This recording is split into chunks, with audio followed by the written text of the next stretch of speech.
कि ये किस तरह का नुकसान हुआ है मुझे। तो ये देखिए आप, ये जो है जो फुटरेस्ट है, और इसी के साथ जो इसका जो गियर जो पेडल है, जो इस पे पैर रखने के बाद जो गियर चेंज करते हैं, इसकी यही जो पार्ट्स है वो टूट गई है। तो ऐसा मुझे ये देखने पे ये लग रहा है, क्योंकि ये मुझे लगता है कि ये आयरन नहीं है, ये एल्युमिनियम है। हालांकि जो एक्सीडेंट था उसमें मुझे माइनर सा अपने पैर में भी हल्का सा जो चोट आया था और हल्का हाथों में हुए थे, जिसके कारण और उसी एक्सीडेंट के कारण तो अभी मुझे जो है इसका क्लेम करने का जो प्रोसेस है वो मुझे करना होगा, क्योंकि जो गो डिजिट है वो मेरा पहली बार एक्सपीरियंस है। अभी मैंने इसका क्लेम का मुझे ज़रूरत ही नहीं पड़ा। सो हाय दोस्तों, कैसे हो आप सब? उम्मीद है आप सब अच्छे होंगे। अब तक मैंने अपने इस टीवीएस रेडर का complete feedback, ownership, experience, riding experience, Indian सड़कों पर ये कैसी चलती है, कैसी परफॉर्मेंस देती है, इन सब पर, इसकी टॉप स्पीड, हाईवे टेस्टिंग, बहुत सारी इस पे वीडियो, लगभग मैंने 10 से 12 वीडियो जो आपके साथ में शेयर कर चुका हूँ। बहुत चीज़ें थी जो इसके खासियत, इसकी अच्छाई मैंने शेयर किया, और इसके जो कुछ नेगेटिव थे वो भी मैंने शेयर किया इसका। तो ज़्यादा कुछ नेगेटिव तो नहीं था, जो भी इशू था वो ब्रेक से रिलेटेड था, ये ब्रेक और स्टैंड से रिलेटेड, वो मैंने आपके साथ में शेयर किया हूँ। सो अभी इसका एक मुझे प्रॉब्लम ये हुआ कि एक तरह से एक मेजर प्रॉब्लम है ये। तो ये दरअसल एक्सीडेंट से रिलेटेड था, क्योंकि एक्सीडेंट हुआ था। तो इसका मैंने अभी तक इसके परफॉर्मेंस और इसके इंजन का जो परफॉर्मेंस होता है और इसके माइलेज वगैरह, इन सब पे रिलेटेड मैं वीडियो शेयर कर चुका हूँ। अभी मैं इसका जो बिल्ड क्वालिटी है, इसकी जो मेटल जो इसमें यूज़ किया गया है, इसके बॉडी में जो यूज़ किया गया है, उसके बारे में आपके साथ में जो है वीडियो शेयर करने वाला हूँ। सो लास्ट तक देखना, ये आपके लिए भी काफ़ी इम्पोर्टेंट है, क्योंकि ये मेरे साथ ऐसा फर्स्ट टाइम हुआ है। क्योंकि इससे पहले भी मेरे पास जो है होंडा शाइन जो है वो बाइक थी। सो उसमें भी ऐसा नहीं कि एक्सीडेंट नहीं उसमें भी हुए, लेकिन इसमें कुछ ज़्यादा ही हुए हैं। इससे पहले भी 1-2 बार एक्सीडेंट हुए हैं, लेकिन इस बार जो वो काफ़ी एक तरह से मुझे नुकसान दे गया एक बड़ा, जो मैं आपके साथ में वो दिखाना चाहता हूँ।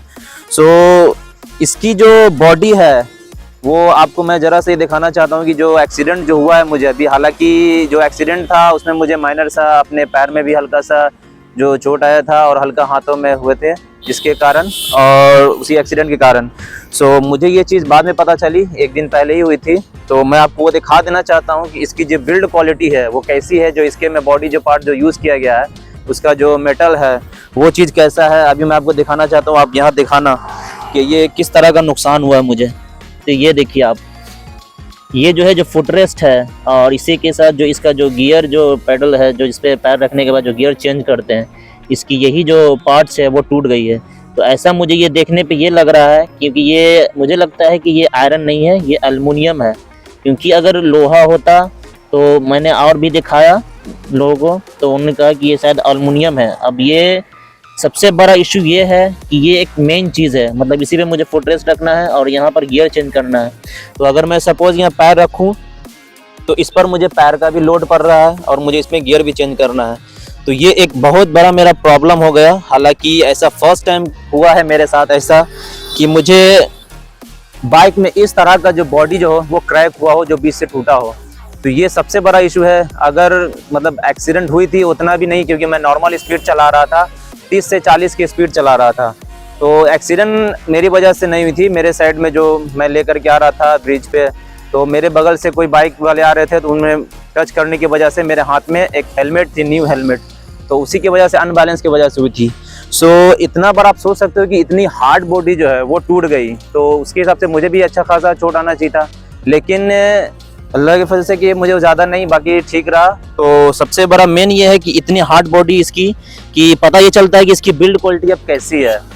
कि मतलब एक इस तरह के छोटा एक एक्सीडेंट, मतलब एक तरह से हार्ड नहीं था, फिर भी था, नॉर्मली था, तो उसकी वजह से ये बॉडी जो इसकी टूट गई।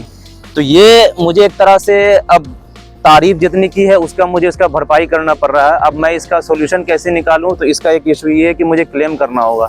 तो अब क्लेम प्रोसेस से इसमें मुझे पता है कैसे होता है, लेकिन इससे पहले जो मैंने क्लेम किया था वो अपनी होंडा शाइन का, जो कि मेरी चोरी हो गई थी, जिसके बाद मैंने ये लिया था। तो अब इसका जो प्रोसेस होगा वो तो मेरी इसका एक्सीडेंटल क्लेम है। तो अब देखना ये होगा कि मेरे पास जो गो डिजिट का इंश्योरेंस है उसमें क्लेम मुझे मिलता है कि नहीं है। क्योंकि इससे पहले जो मेरे पास होंडा शाइन का जो इंश्योरेंस मैंने किया था वो मेरे पास ICICI लोम्बार्ड का था। तो ये मेरा पहली बार गो डिजिट का इंश्योरेंस है अपने इस बाइक का। तो ICICI लोम्बार्ड का तो मुझे अच्छा रहा, क्योंकि मैंने जो भी क्लेम किया उसका जो प्रोसेस जो है वो सही टाइम पर, और उन्होंने जो पैसा जो क्लेम का था वो मुझे सही टाइम पे मुझे मिल गया था।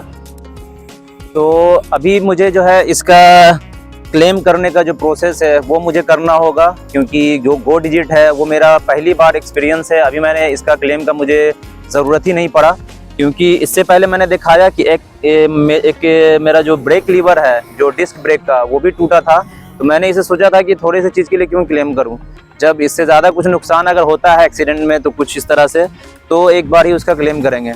तो अब ये तो मेरे लिए सबसे बड़ा मेजर इशू है, तो मुझे इसका तो क्लेम करना ही होगा, क्योंकि मैंने इसे एक तरह से वेल्डिंग वाले के यहाँ पे मैं ले गया था दिखाने के लिए कि अगर वेल्डिंग वाले से ठीक हो जाता तो ठीक है। तो कुछ का कहना है कि एल्युमिनियम है तो वेल्डिंग होने में दिक्कत होगा। सो मैंने सोचा कि नहीं, ये चीज़ सही नहीं रहेगा, तो मैं अब इसको क्लेम के लिए मैं इसे ले जाऊँगा। कि क्लेम करने के बाद क्या रिस्पॉन्स होता है गो डिजिट इंश्योरेंस का, उसके बाद जो भी कुछ होगा आपके साथ में उसका जो वीडियो है वो आपके साथ में शेयर करेंगे। तो यही था वीडियो में, बाकी जैसा जो भी कुछ होगा वो आपके साथ में वीडियो शेयर करेंगे। मिलते हैं नेक्स्ट वीडियो में। गुड बाय, जय हिंद, खुदा हाफिज़।